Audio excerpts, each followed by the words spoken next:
François Mitterrand, article du 22 août 1944 dans le journal L'Homme libre.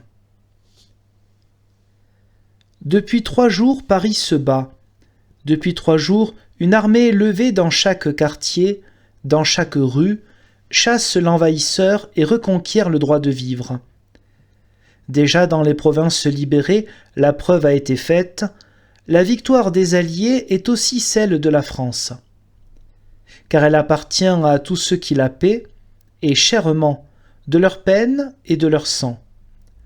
Au moment où nous pouvons enfin crier publiquement notre joie et notre espoir, je crois cependant nécessaire de rappeler tant de combats obscurs, tant de fraternités nouées et dénouées tragiquement, tant d'échanges humains liés aux plus douloureux souvenirs. En Allemagne comme en France, les prisonniers de guerre ont mené une lutte sans merci. Tournant en rond derrière le double cercle des enceintes barbelées, ou évadés et regagnant une organisation de résistance, ils ont donné des lettres de noblesse à ce mot prisonnier, qui ne signifie plus désormais l'abandon du combat. Il faut le proclamer très haut.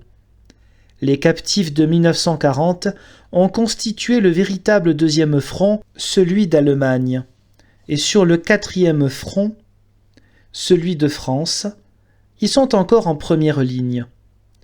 Hier à Courbevoie, à Colombes, à Saint-Maur, à Clichy, à Levallois.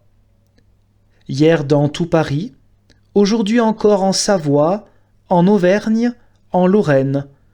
Aujourd'hui dans toute la France, les prisonniers de guerre, unis dans le même mouvement, ont donné un sens au triomphe prochain.